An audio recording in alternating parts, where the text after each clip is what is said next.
So the situation involving Jade Cargill is one that goes all the way back to Clash of the Castle, which is really interesting that it's getting brought up now as like right after her Elimination Chamber return and not way back then when she was still an active wrestler with the one Bianca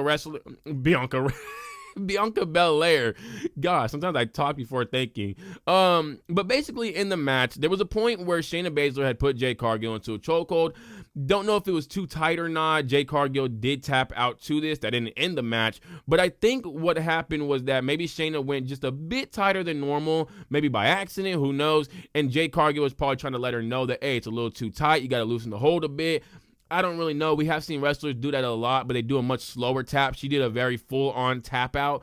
But Sean Ross of Fightful Select reports that we're told it stemmed from the match in Scotland where Cargill tapped out and it wasn't supposed to be a finish to the match. The word around the locker room was that Cargill had said something to the effect that Baszler needed to learn how to work, which was denied by people close to Jade.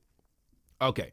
I'm going to be honest with you. I think if Jade was extremely upset with herself, which is also a report as well that she was very upset and that she wasn't going at others, I could understand that maybe Jade did say something to Shayna because let's be real, that match was full of botches. I guarantee you everybody involved in that match was extremely upset with the way that they went out there, the way they went out there and performed. I can 100% see that.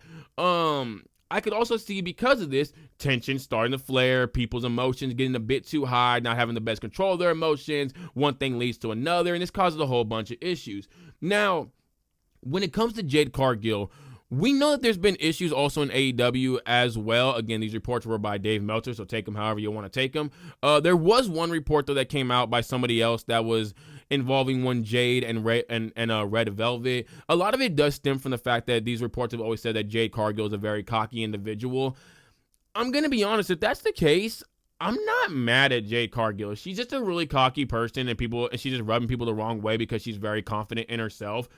That's not an issue in my opinion. Every single dang wrestler is cocky. Seth Rollins literally told Triple H that you better sign me or you're going to be making the worst decision in the world. Now, obviously, he had to sit him down and let him know, hey, young man, you really are talented, but you're not the guy you think you are. And Seth Rollins took that, he learned from it, and he went on to have one of the most successful careers in WWE.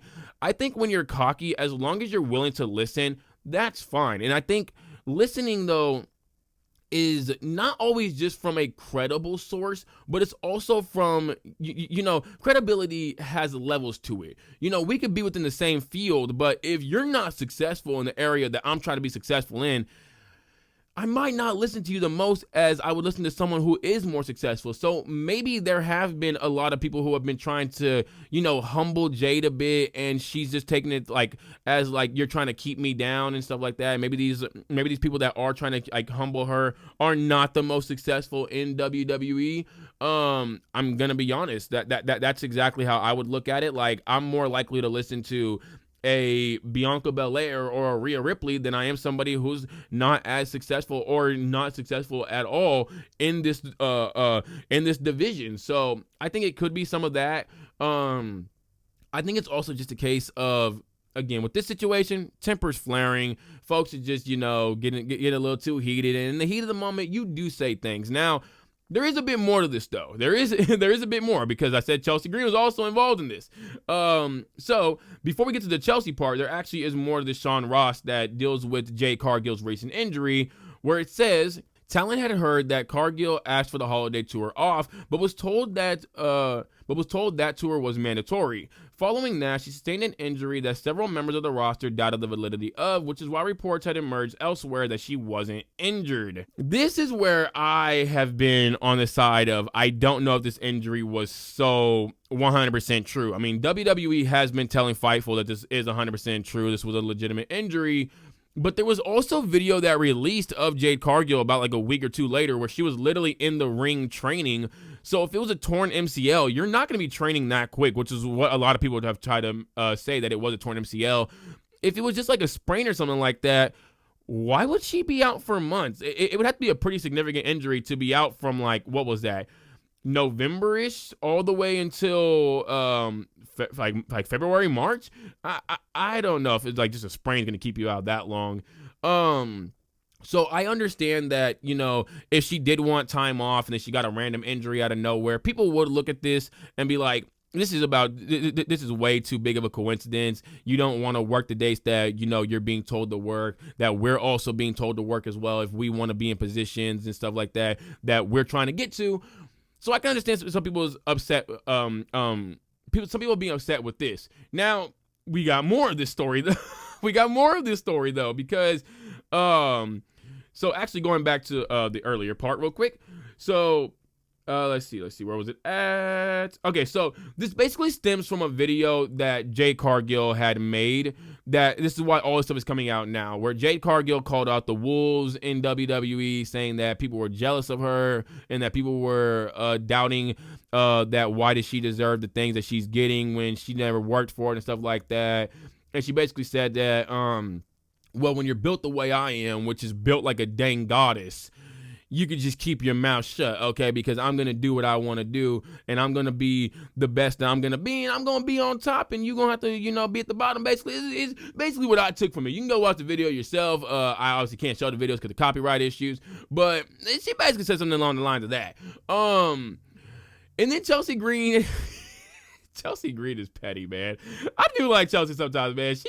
She be petty, but she posted a tweet saying, "Imagine calling your coworkers wolves, while demanding respect." And I'm just over here and it was a picture of her with her dogs on a couch and all that stuff.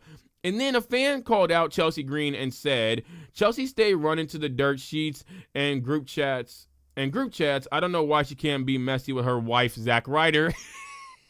Oh, with her wife, and then Zack Ryder's in parentheses, obviously, because just like it. I'm reading this off of Fightful, I think. No, Ringside News. And then Chelsea Green says in response, "Dang, the least you could do is tag me so I can get some followers. These coworker wolves had to show me this tweet. Still me though."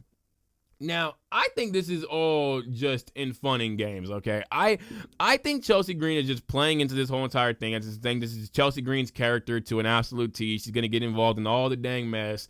The reports about Jade Cargill, the reports that Jade Cargill is apparently calling out people in this video, I 1000% believe. Like I said, she's probably a super cocky individual, and I don't even have a problem with that. You're supposed to be cocky in sports, man. That's the whole thing. Go watch Blue Lock. Egotist literally said, if you're gonna be the best, you gotta be the most cocky. Lionel Messi, LeBron James, Tom Brady, Patrick Mahomes, Joe Burrow, all these guys are super dang cocky, man. They all believe in themselves. And if you ain't gonna be cocky, well, then you're never gonna get to the top. It's just what it is in the sports world. So I do 1000% believe that she's probably not directing it at any one individual, but just everybody in the locker room that might have something to say about her. And let's also be real.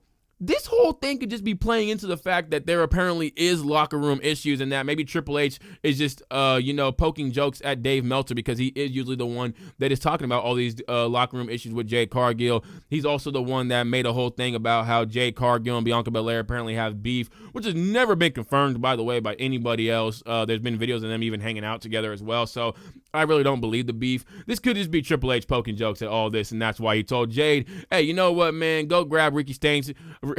Ricky Saints, y'all go record this whole dang video calling out the wolves and all that stuff. We're even gonna have Bianca Belair be at Friday Night SmackDown and start talking about some, because now everybody's trying to get me into all this, saying that I'm the one that's doing this, saying that I got beef with Jade Cargill. So I think a lot of it could just be that as well.